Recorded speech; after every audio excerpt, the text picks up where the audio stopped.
Hai, Assalamualaikum. Hari ini kita masuk tajuk baru yang mana tajuknya adalah sukatan, serakan dan data terkumpul. Jadi apa yang perlu kita belajar dalam bab ni? Yang pertama kita akan tengok apa yang dimaksudkan sebagai serakan dan juga sukatan serakan. Okey, kenapa kita perlu belajar bab ni? Ialah berkenaan tentang analisis statistik yang mana seperti sukatan serakan ni yang kita dah guna dalam bidang perubatan, pertanian, kewangan, sains sosial dan bermacam-macam lagi. Jadi banyaklah antara dalam bidang pekerjaan ni yang mengaplikasikan analisis statistik seperti ahli biometrik, ahli aktuari dan penganalisis kewangan yang menggunakan data untuk mendapatkan satu nilai statistik dan seterusnya mewakilkan data ini dalam graf statistik. Okey, so ini salah seorang ahli ekonomi bangsa Scotland yang mana dia dah gunakan pelbagai graf statistiknya dalam penulisan dia. Okey, so kat sini boleh tengoklah tentang dia. Okey, so nanti dalam bab ni kita akan menggunakan beberapa istilah seperti data terkumpul, histogram longgokan, kekerapan longgokan, quartile, ogive, penyiasatan saintifik, persentil dan juga poligon kekerapan. Jadi dalam tajuk ni lagi lah yang kita akan jumpa banyak-banyak istilah yang melibatkan serakan dan juga sukatan serakan. Okey, so pada tahun awal 2020, tahun-tahun lepas, yang mana ini adalah bilangan kes harian COVID dekat Malaysia.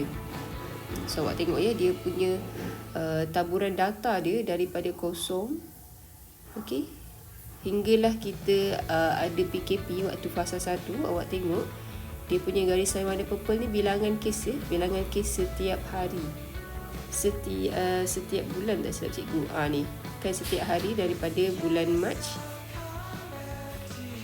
hinggalah 31 Mac.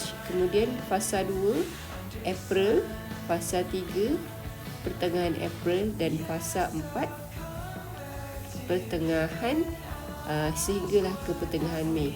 Jadi bila kita lukiskan dalam bentuk jadual ataupun graf, awak tengok dia punya graf ni mula naik, kemudian bila kita buat fasa 1 dan fasa 2, grafnya semakin menurun, semakin landai sehinggalah pada satu hari kita tak ada kes langsung.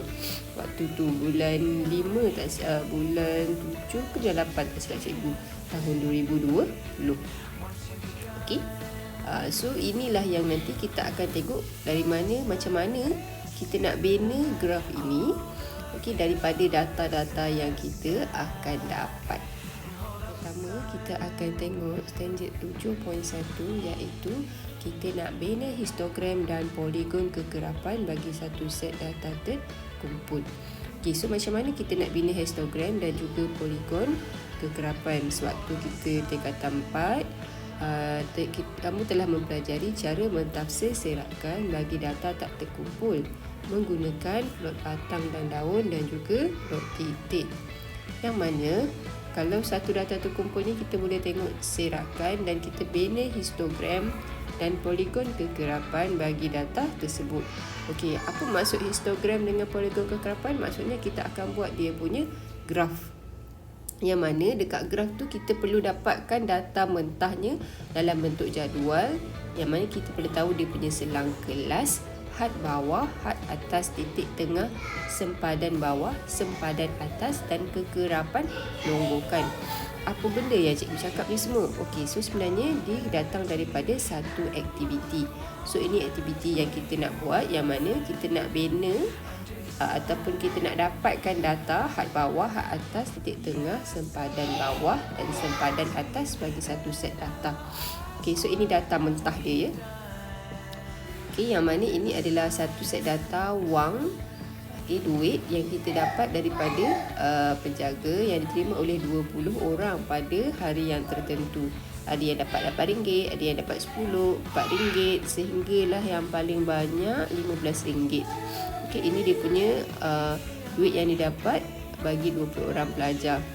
Okey, daripada data ini kita nak kumpulkan kepada 3, 4, 5 ataupun 6 bahagian mengikut urutan. Apa maksud dia? Kita akan buat satu kumpulan kepada 3 bahagian. Okey, bermaksud 1 hingga 5 ringgit ada berapa orang? 6 hingga 10 ringgit berapa orang? Dan 11 hingga 15 ringgit ada berapa orang? Dengan menggunakan kaedah gundalan, pilih dan masukkan data dalam bahagian kumpulan data yang telah ditentukan. Jadi, dekat data yang kita dapat ni daripada 20 orang ni kita akan buat masukkan dalam bentuk jadual. Okey, yang mana kita akan tahu dia punya had bawah iaitu nilai yang terkecil. Kalau 1 hingga 5, 1 ini had bawah. Okey, ini adalah had bawah. Dan 5 ini adalah had atas. Itu kalau untuk had bawah dan had atas dalam satu selang kelas. Okey, yang kedua kita boleh tentukan dia punya titik tengah.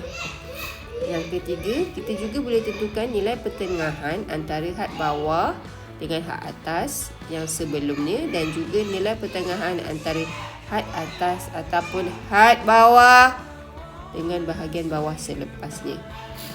Okey. Simpulannya kita boleh dapat beberapa perkara. Kat sini kita dapat 4 perkara lah.